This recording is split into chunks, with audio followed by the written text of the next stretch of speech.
queridos, graça e paz da parte de Cristo Jesus, nosso Senhor. Muito bom estar com você mais uma vez aqui no nosso canal da Escola Dominical para Professores, para estudarmos mais uma lição desse quarto trimestre de 2017.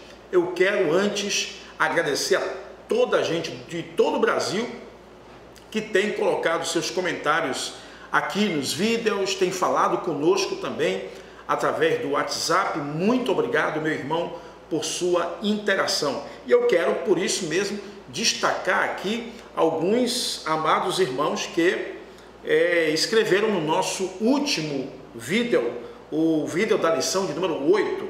Eu quero agradecer, por exemplo, meu irmão Romário Rodrigues. Ele disse: Pai do Senhor, pastor Raimundo, conheci o canal recentemente, amei. Suas pré-aulas têm sido fonte de bênçãos para nossas vidas.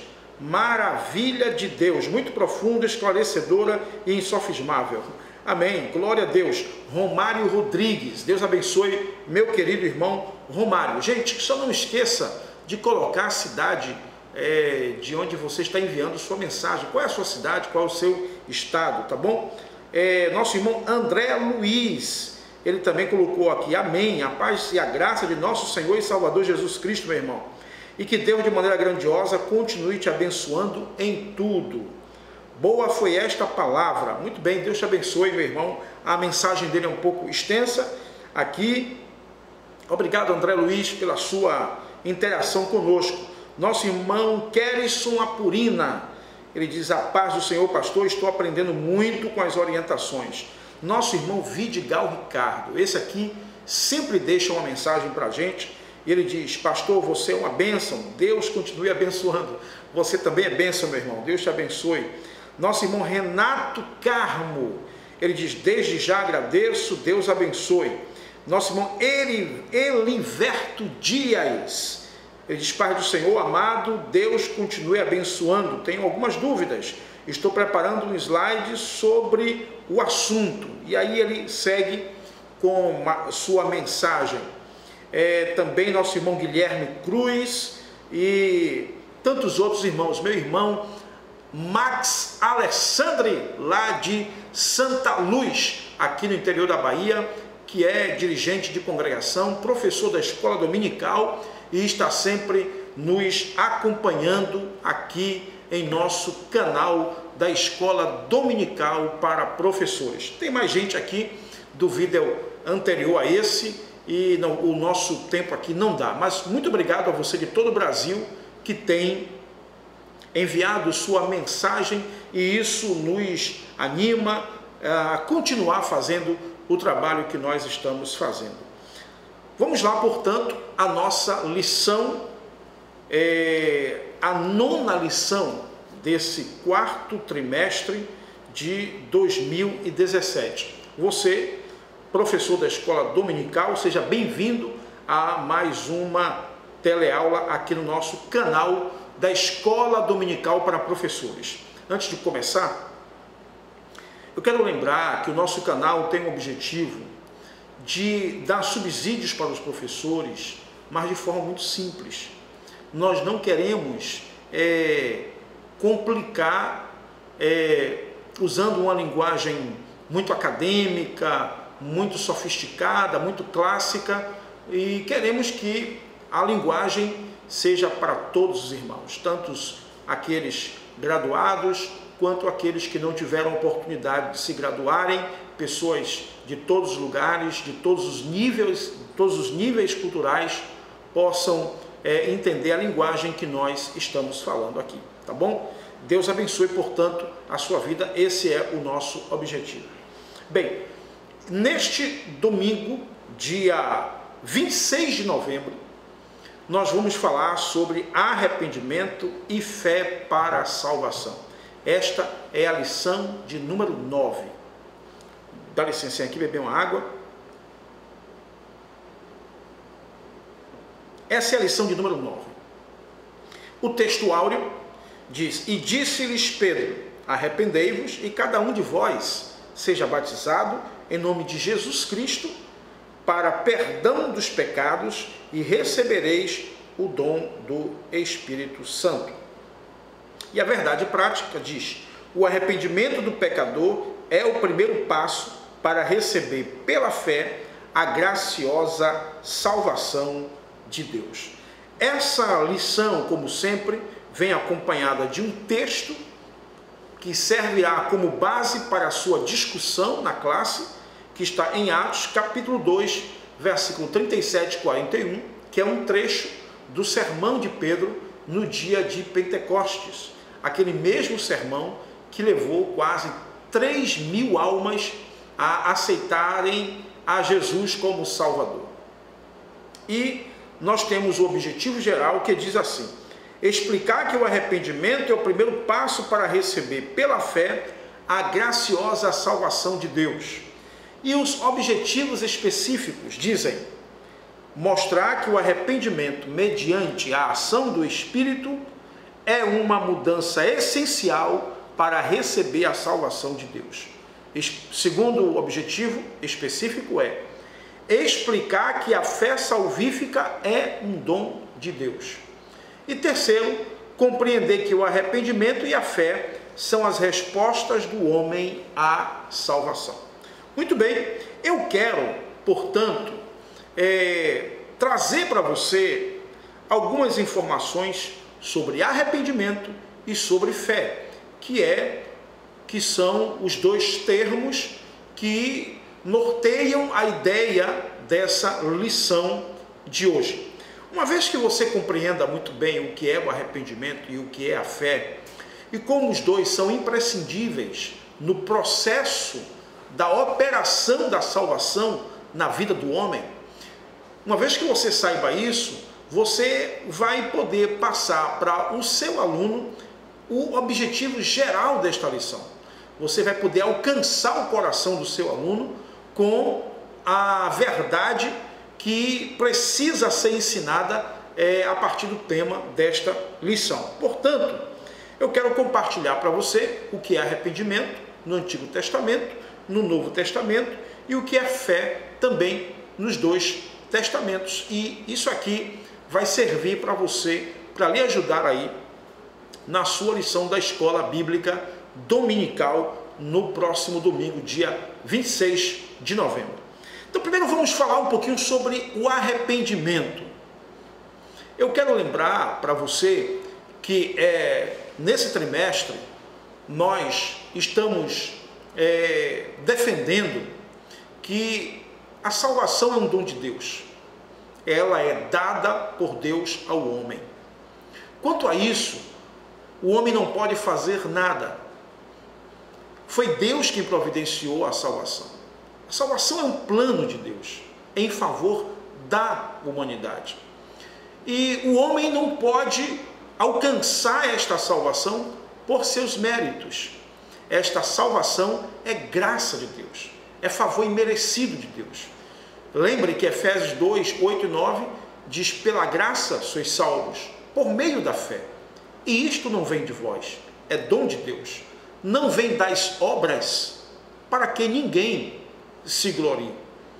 Então não é porque você é um bom pai que você é salvo, não é porque você obedece religiosamente a preceitos da lei, por exemplo, que você vai ser salvo. A salvação é um dom de Deus, é a manifestação do favor de Deus para alguém que não merece esse favor. E nós defendemos na última aula aqui que para o homem alcançar esta salvação, ele precisa dar ouvidos à palavra de Deus. Paulo disse em Romanos, no capítulo 10, versículo 17, ele diz que a fé vem pelo ouvir. E o ouvir pela palavra de Deus. A fé vem pelo ouvir. Então é quando o homem ouve e dá crédito. Por isso que antes, no capítulo 10, versículos 9 em diante, ele diz que se com a tua boca confessares ao Senhor Jesus e em teu coração creres que Deus o ressuscitou dos mortos, serás salvo. Então o homem precisa tomar uma decisão em relação a esta salvação. A salvação é oferecida a você, e é você que vai decidir se quer esta salvação ou não. Isto por causa do princípio de que Deus lhe criou livre para escolher. Então, o arrependimento é uma atitude do coração do homem, da mente do homem, que diante do conhecimento da palavra, diante da pregação da palavra, quando o Espírito Santo lhe mostra as verdades profundas da palavra de Deus, então ele resolve mudar. E é isso que eu quero tentar explicar para você nesta teleaula. Bem, vamos primeiro ver como o Antigo Testamento trata a questão do arrependimento. É claro que aqui nós não pretendemos esvaziar o assunto, em hipótese alguma. Este assunto é um assunto para um tempo maior, para maiores estudos, para responder a uma série de indagações. E é claro que eu não pretendo aqui esvaziar todo o assunto, dizer que você já sabe tudo sobre arrependimento. O que eu quero aqui é lhe dar uma visão panorâmica, uma contribuição dentro dessa questão. É claro que se você acessar aí na internet outros vídeos que estão falando sobre esta lição, você vai aprender coisas que você não me ouviu falar aqui. E você vai dizer, olha, o pastor Raimundo não falou isso. Como eu sei também que você vai ouvir da minha parte coisas que o meu amigo, o pastor, meu companheiro, meu irmão, no seu vídeo também não falou. Então, isso porque nenhum desses vídeos tem a intenção de esvaziar todo o assunto e dizer para você que tudo que você precisa saber sobre este assunto, nós estamos te dando, em hipótese alguma. Então, primeiro, no Antigo Testamento, nós temos um termo no original hebraico, e eu quero aqui aproveitar para destacar aqui meu amigo, professor Robson Moraes, que é pastor aqui em Salvador, de uma igreja. Ele é uma pessoa muito entendida dos originais hebraicos, é um professor nesta área, e ele me ajudou a entender um pouco, porque na maioria das enciclopédias você vai achar uma expressão chamada chuve, que alguns falam chube, porque se escreve SH, U com trema, BH, mas a pronúncia é chuve e não chube.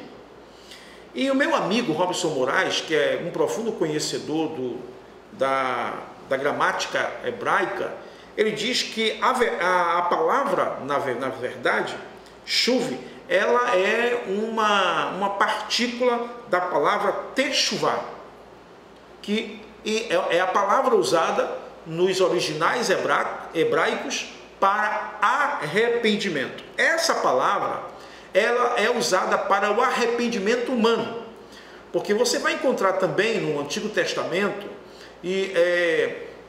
a palavra arrependimento no português, a palavra arrependimento para a pessoa de Deus. E daqui a pouco eu falo com você sobre este assunto. Mas a palavra para arrependimento do homem no Antigo Testamento é a palavra techuvá, ou a palavra chuva. Essa palavra significa voltar, dar meia volta, girar, retornar. É quando o homem está num caminho, vamos aqui usar uma linguagem bem simples, você está num caminho, e é daí, inclusive, que vem a ideia de conversão. É quando você converte, você muda a direção.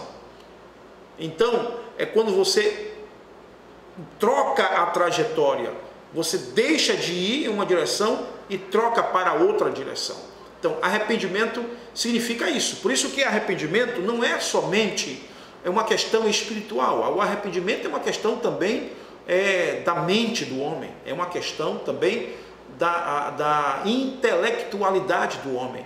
É uma decisão inteligente do homem, que mexe com a mente do homem. E eu vou dar para você aqui alguns textos, você pode conferir aí. 2 Reis, capítulo 7, versículo 13, ou melhor, 17, versículo 13. Eu vou ler esse.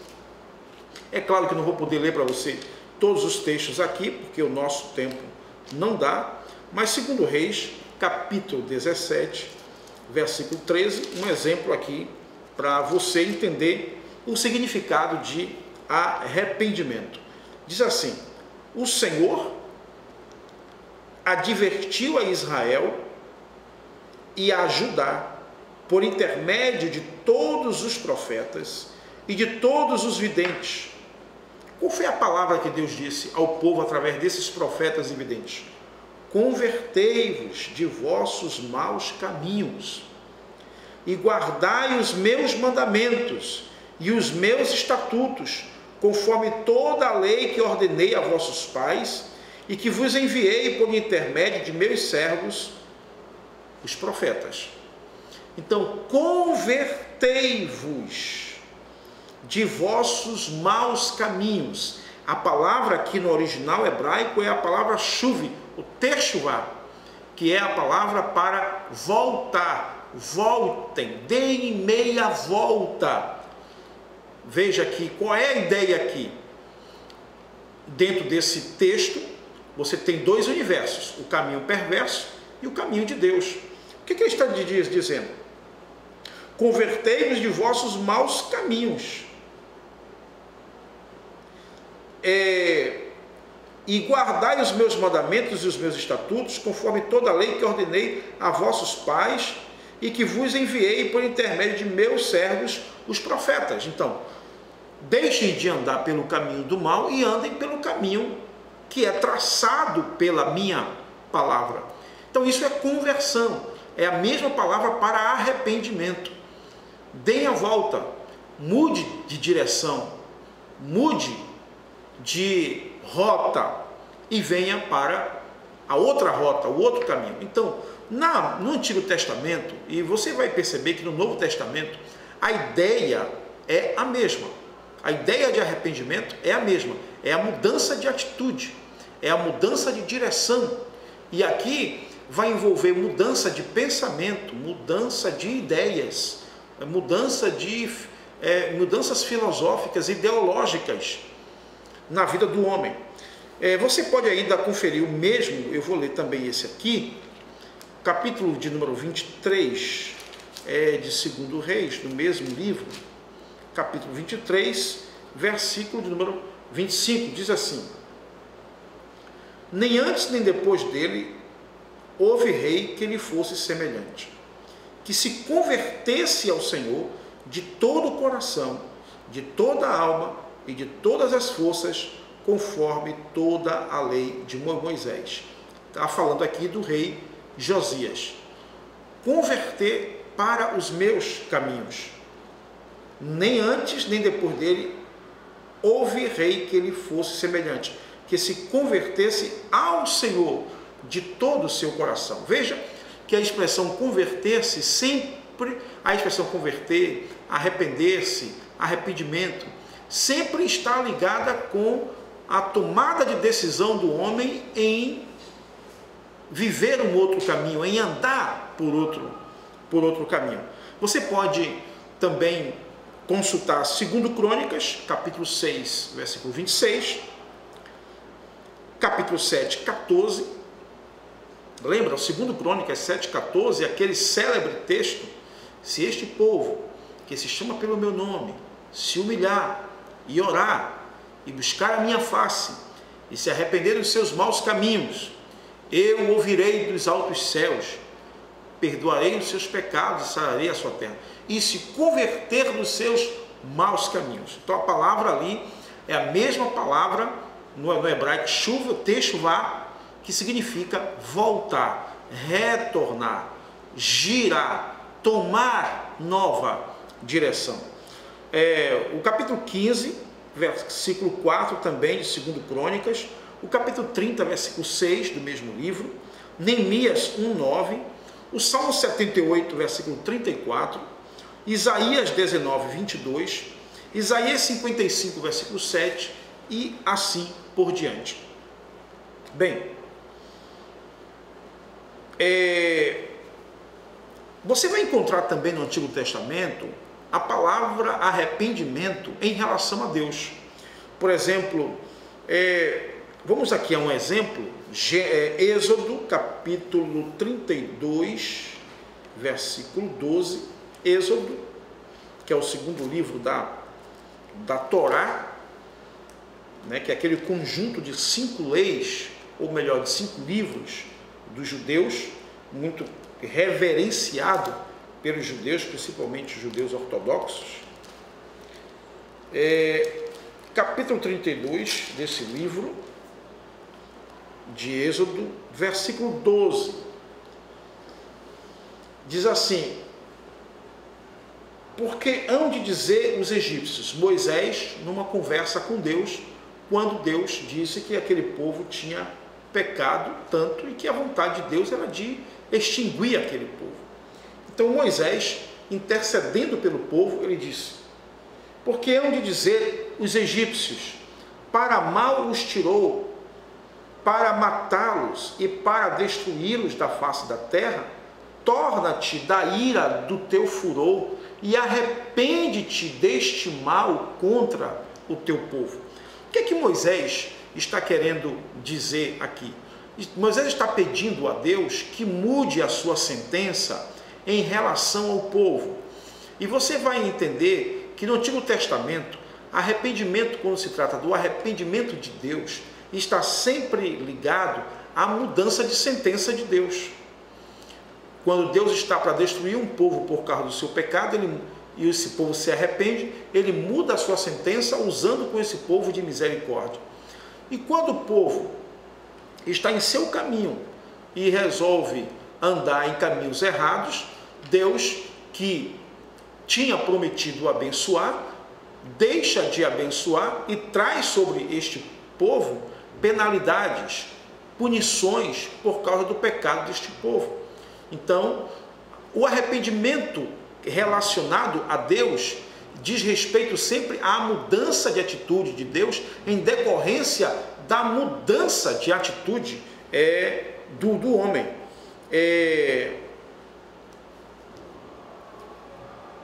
Esse texto, por exemplo, que eu acabei de ler, é uma prova disso. Moisés está pedindo que Deus mude a sua sentença para com o homem. Vamos ver mais um texto aqui, Josué, capítulo de número 7.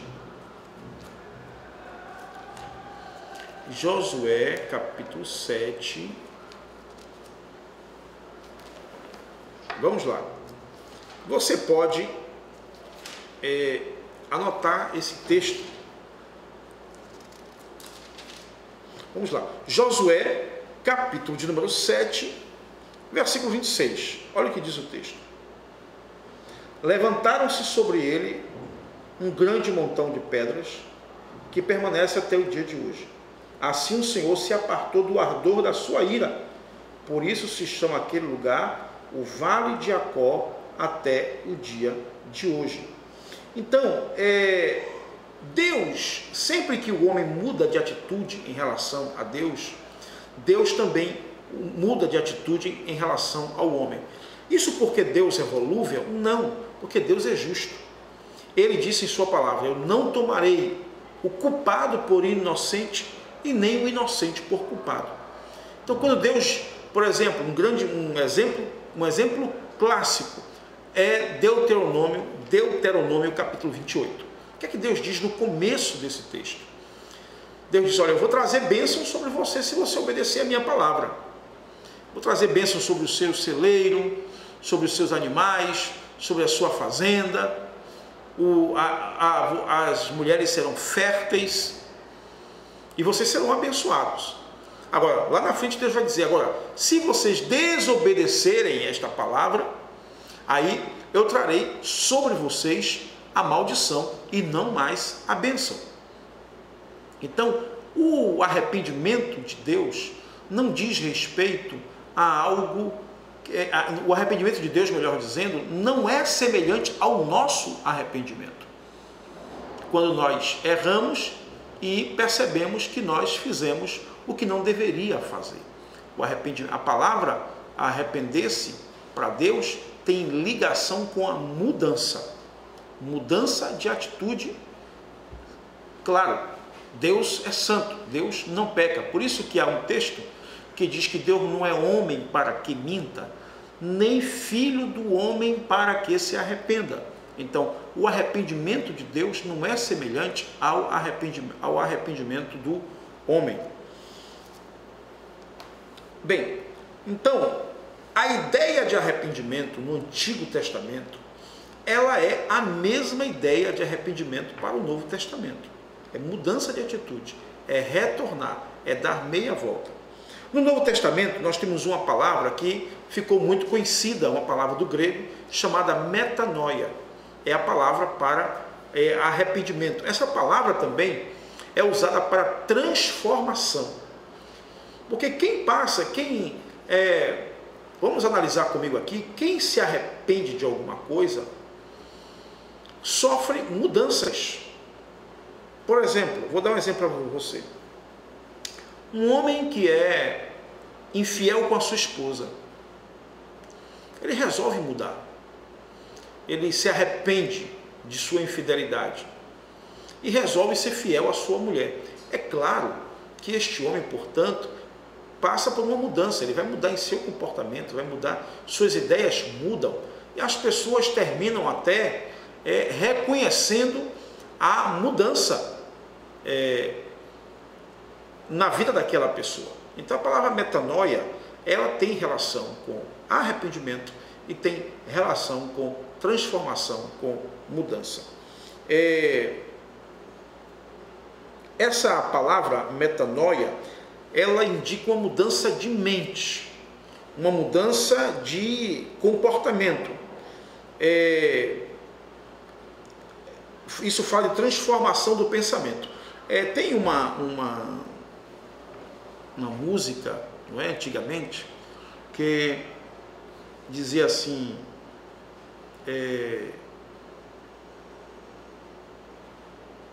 que pedia para que o Espírito mudasse seu pensamento, mudasse seu coração, mudasse sua atitude. Uma música antiga muito bonita.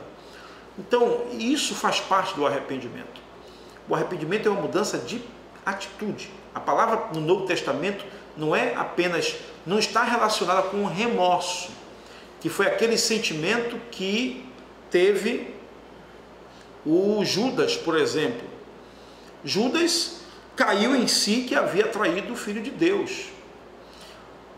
Vamos comparar aqui dois casos que você conhece muito bem, até melhor do que eu, talvez.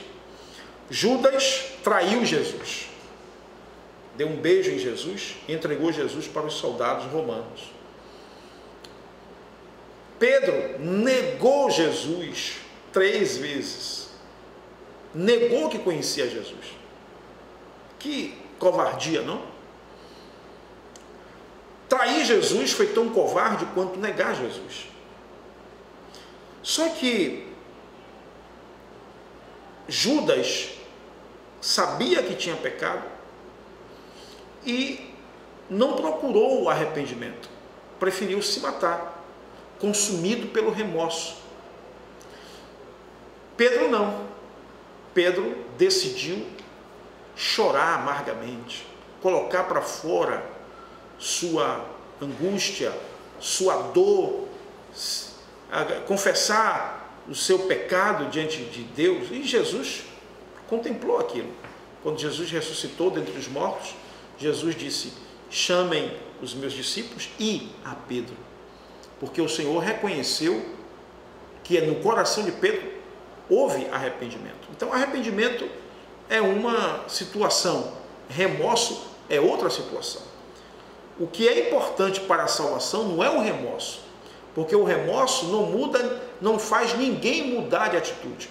O remorso consome, o remorso deprime, o remorso é a carga de uma culpa sobre a pessoa. O arrependimento é o contrário. O arrependimento reconhece o erro, mas o arrependimento é libertador. Porque o arrependimento exige uma mudança de vida. Então, arrependimento não é apenas sentir o pecado. Arrependimento é mudar, resolver não pecar mais. Isto é arrependimento. E esta é uma decisão da mente humana. É uma decisão do homem quando ele ouve a palavra de Deus, ele compreende a palavra, e aí, nesse processo, ele vai ter a ajuda do Espírito Santo, que vai mostrar para ele onde ele errou, quais foram os seus pecados, cumprindo-se, portanto, o que está escrito em João, capítulo 16, versículo 8, que o Espírito convence o homem do pecado, da justiça e do juízo. Uma vez que o homem abre o seu coração, o Espírito lhe convence do seu pecado, então ele se arrepende. Então ele decide se arrepender. Porque o Espírito pode mostrar o seu pecado e ele endureceu o seu coração. Por isso que é uma expressão no Novo Testamento que diz: se hoje ouvirdes a voz do Senhor, não endureçais o vosso coração. E aqui é que está o livre-arbítrio que nós conversamos na última aula. Você pode ouvir a voz do Espírito e você endurecer o seu coração e não permitir que o Espírito faça a obra que ele quer realizar em sua vida. Então, é nesse processo que acontece o arrependimento.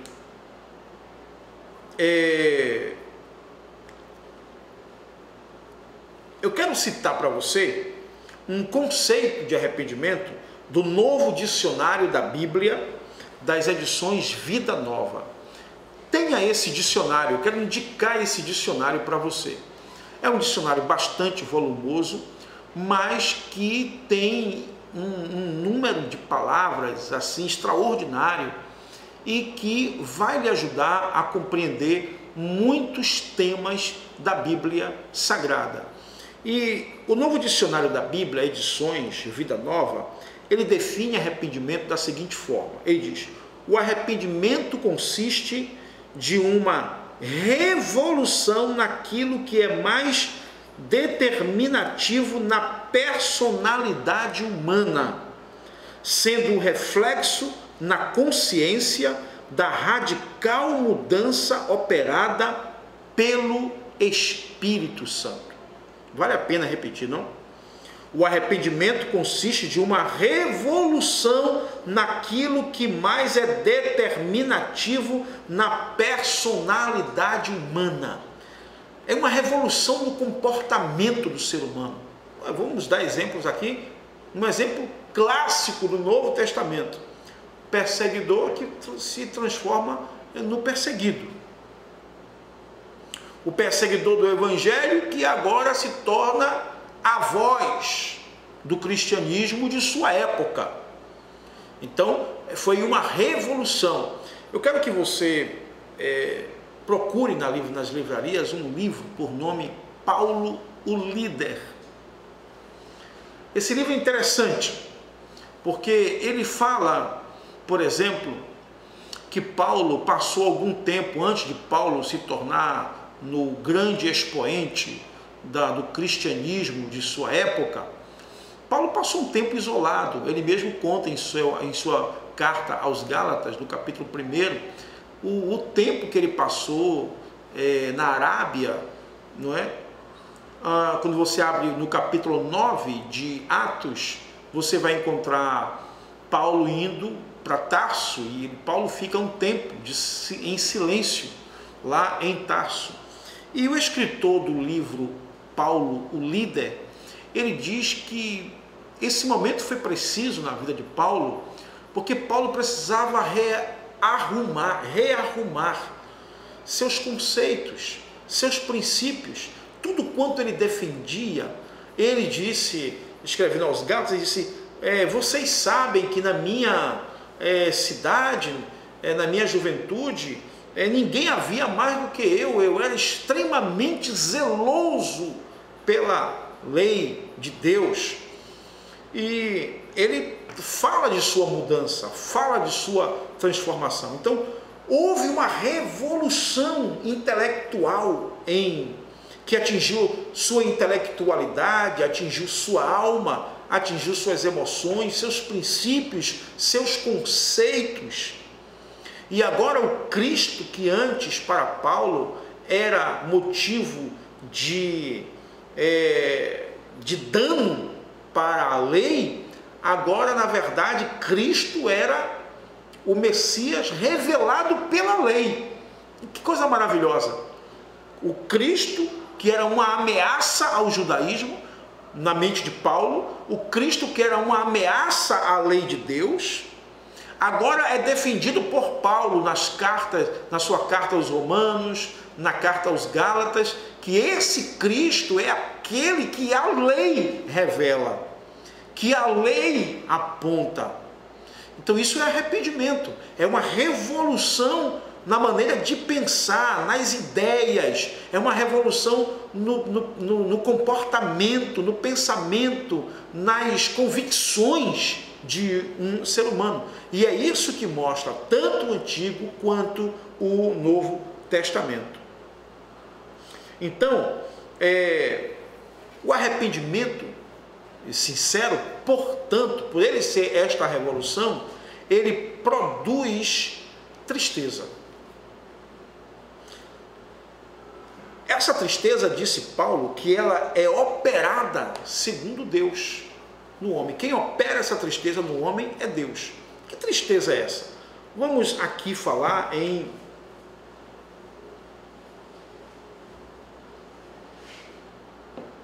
uma linguagem muito simples.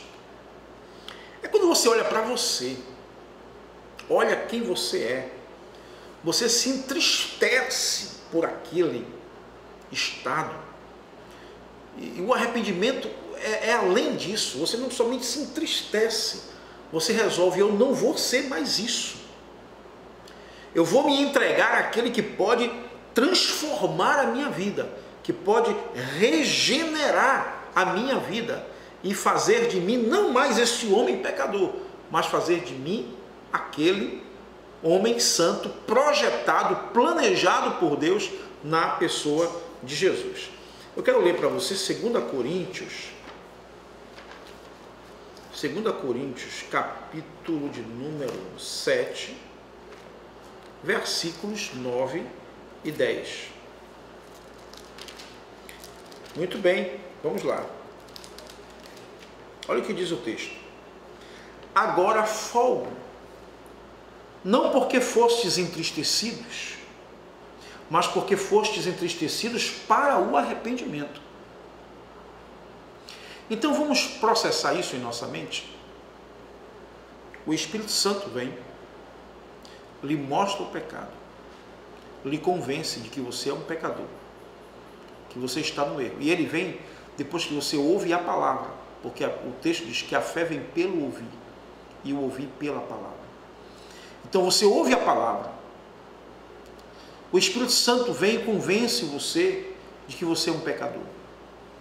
Uma vez que você se defronta com o seu pecado, que você se bate com o seu pecado, que você olha para você, que você reconhece suas mazelas, reconhece seu estado de miserabilidade, então você, por uma obra do Espírito, você então se arrepende. Isso é arrependimento. É quando você se entristece tanto que você diz: eu tenho que tomar uma atitude em relação a isso. E você se permite ser transformado pelo Espírito Santo. Então ele diz aqui: agora folgo não porque fostes entristecidos, mas porque fostes entristecidos para o arrependimento. Pois fostes entristecidos segundo Deus, de maneira que por nós não padecestes dano em coisa alguma. A tristeza, segundo Deus, opera arrependimento para a salvação, o qual não traz pesar, mas a tristeza do mundo opera a morte. Bem, a tristeza, segundo Deus, não traz pesar. A tristeza, segundo Deus, ela é causada em nós para que tomemos a atitude de mudarmos de vida. Então, o que eu estou tentando passar para você, meu caro amigo, professor de escola dominical, é a ideia de arrependimento que é mostrada para nós tanto no Antigo quanto no Novo Testamento. E dando para você esta base, você vai poder ajudar os seus alunos no domingo, dia 26, aí na sua classe da Escola Dominical de Jovens ou melhor, de adultos. Eu vou aqui dar 3 exemplos sobre arrependimento, sobre tristeza pelo pecado que leva ao arrependimento. Jó, capítulo 42, versículos 5 e 6. Davi, no Salmo 51, que se entristece pelo seu pecado e, portanto, pede a Deus o perdão do seu pecado. E Pedro, em Lucas, no capítulo 22, versículo 62. Essa de Pedro eu vou ler para você. Lucas, capítulo 22, versículo 62, que diz assim: Então Pedro saiu dali e chorou amargamente. Chorou amargamente. Havia uma tristeza consumindo o coração de Pedro. E essa tristeza foi o primeiro passo para levá-lo ao arrependimento. Bem, arrependimento, nesse contexto da doutrina da salvação, ele é imprescindível para que o homem alcance a salvação. É isso que nossos alunos têm que entender. Para que eu alcance a salvação, eu tenho que me arrepender.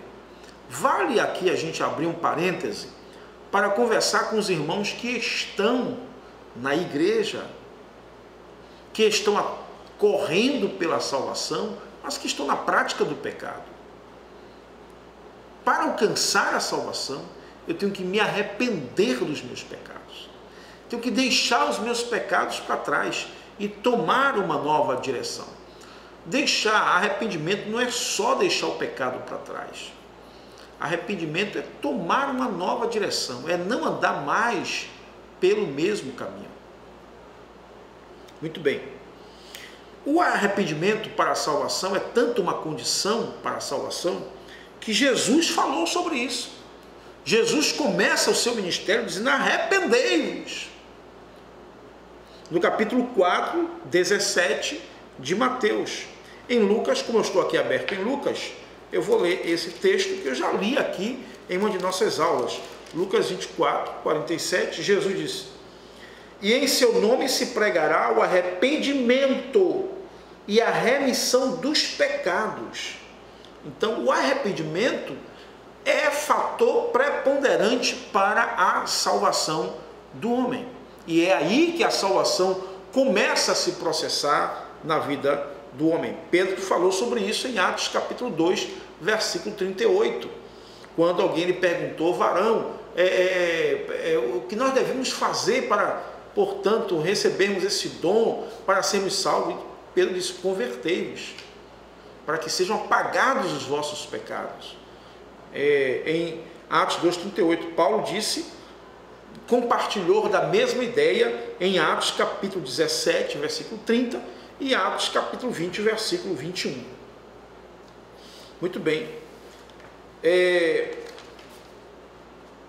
Portanto, arrependimento é fator imprescindível, é o caminho, é a porta para que o homem comece a desfrutar da salvação na pessoa de nosso Senhor Jesus Cristo. Bem, mas aí entra uma outra questão, porque Paulo disse em Efésios capítulo 2, versículos 8 e 9, Paulo disse: pela graça sois salvos, por meio da fé, e isto não vem de vós, é dom de Deus. Pela graça sois salvos por meio da fé. Onde é que entra a fé? A fé tem a ver com a confiança que eu tenho de que Ele morreu pelos meus pecados e que, portanto, eu sou perdoado nele através do seu sangue, e que esta salvação, portanto, me levará um dia à glorificação da minha vida como um todo, da minha alma, corpo e espírito. Então, vamos primeiro entender sobre fé. O termo fé é encontrado 2 vezes no Antigo Testamento, eu sei que você sabe disso. Deuteronômio 32, versículo 20, que tem relação com crer, e Abacuque, capítulo 2, versículo 4.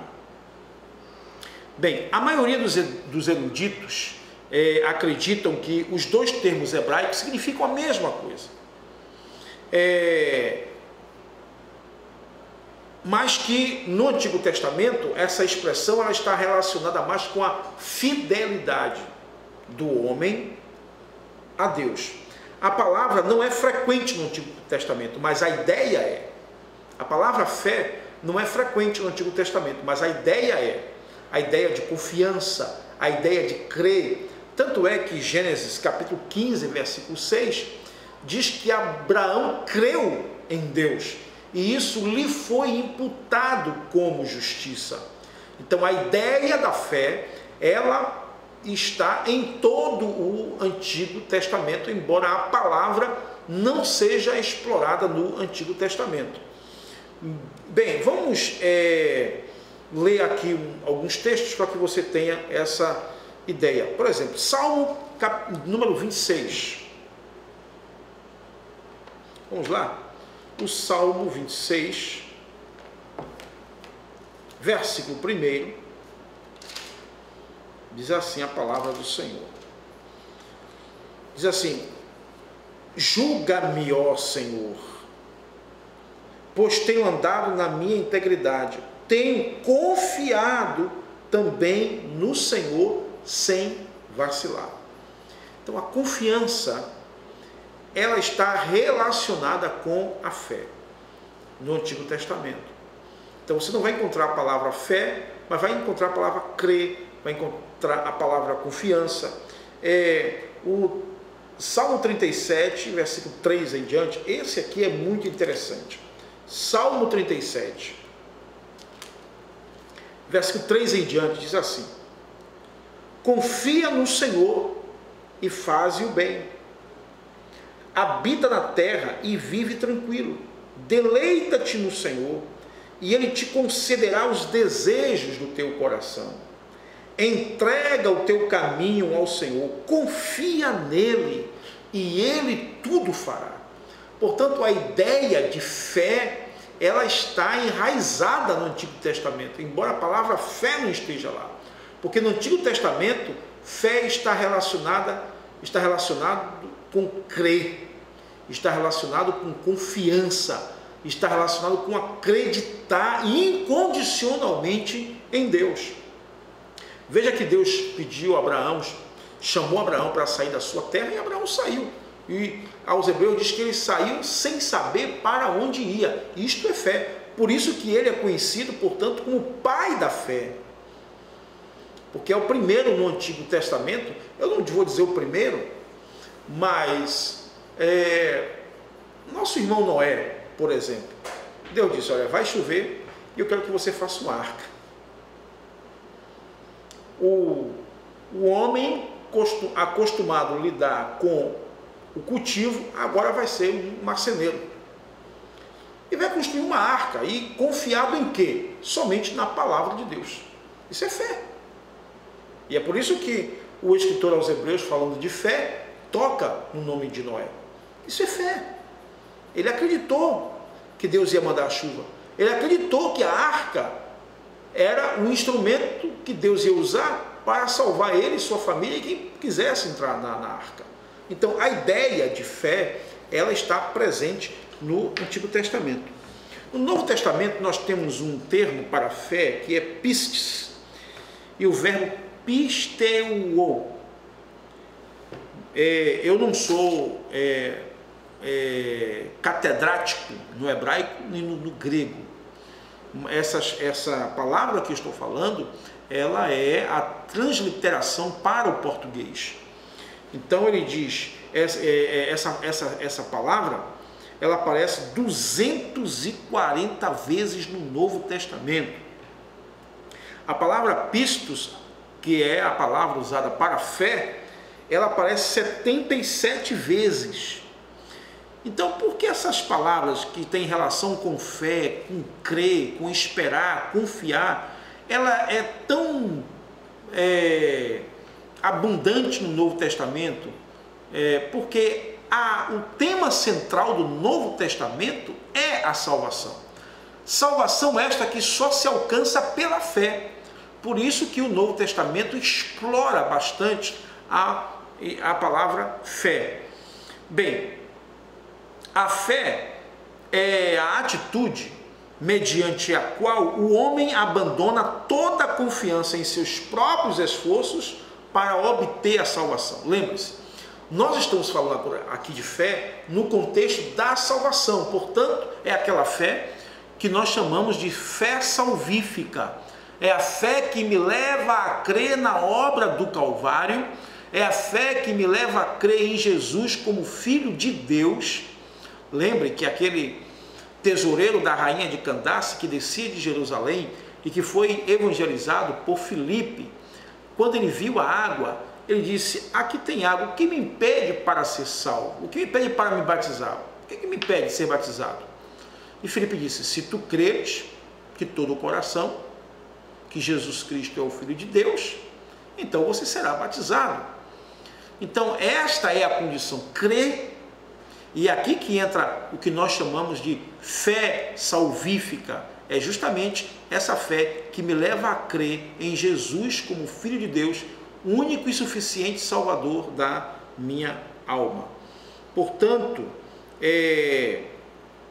o verbo para fé, o verbo pisteuon, é frequentemente seguido pela palavra que.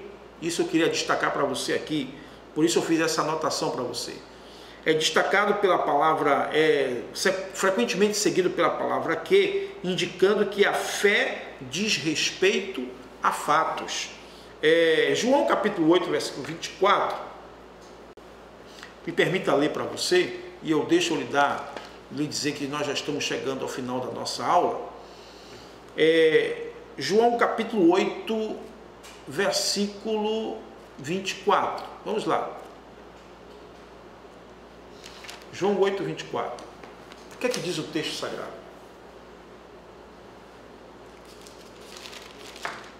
Diz assim: eu vos disse, Jesus falando, que morreríeis nos vossos pecados, se não crerdes que eu sou. Olha a expressão que. Então a fé no Novo Testamento, ela está sempre ligada a fatos. Qual é o fato aqui? Que eu sou o Salvador. Jesus falando. O fato aqui é que Jesus é o Salvador. Jesus quer dizer, vocês precisam crer nisso. Isso é condição sine qua non para que vocês sejam salvos, para que vocês sejam perdoados. Crer que eu sou. Então a fé tem relação, portanto, não com coisas subjetivas apenas, mas tem relação, portanto, com fatos. Por isso que a fé, ela é inteligente. A fé, ela é racional. Glória seja dada ao nome de Jesus.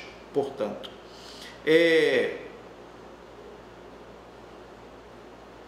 essa palavra, o verbo para fé no Novo Testamento, pisteuon, ele também é seguido sempre pela palavra sobre, que no grego do Novo Testamento é epi.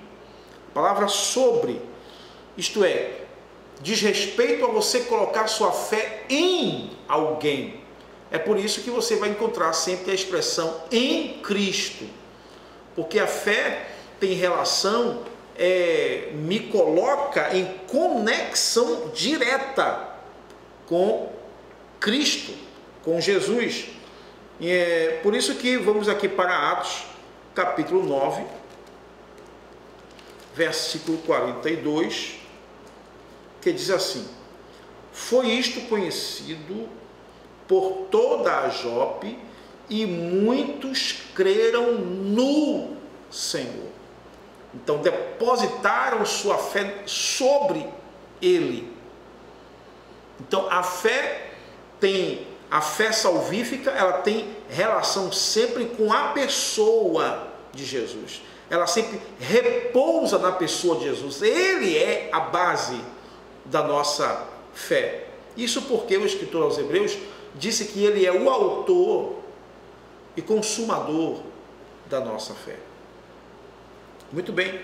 É uma coisa interessante que no Evangelho de João, o verbo pisteuon, que é o verbo para fé, ele aparece 98 vezes.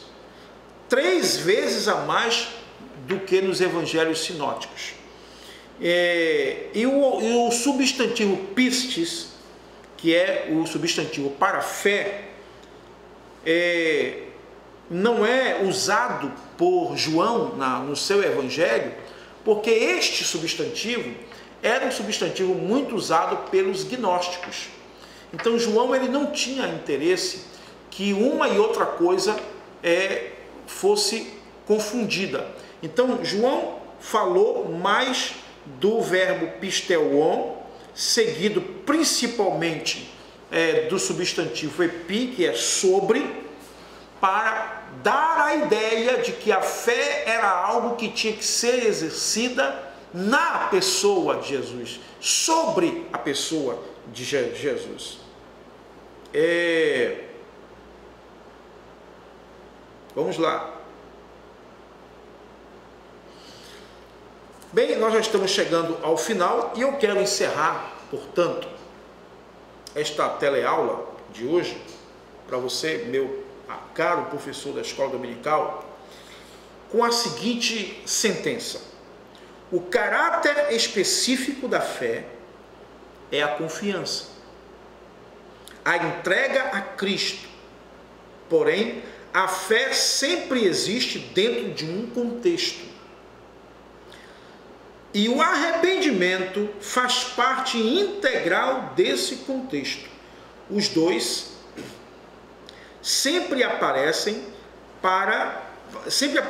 paralelamente em exercício e se condicionam mutuamente. Por que eu estou querendo encerrar essa aula com essa sentença?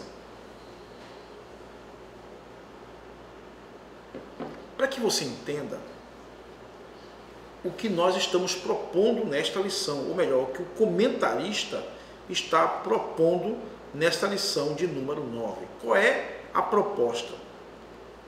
A proposta que está no objetivo geral. O arrependimento é o primeiro passo para receber pela fé a graciosa salvação de Deus.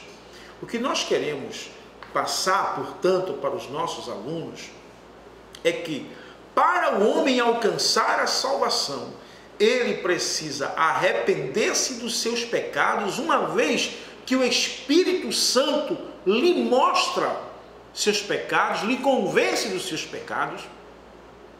Então ele, diante desta realidade, diante de sua miserabilidade, que o coloca, portanto, também diante da santidade de Deus, ele se arrepende.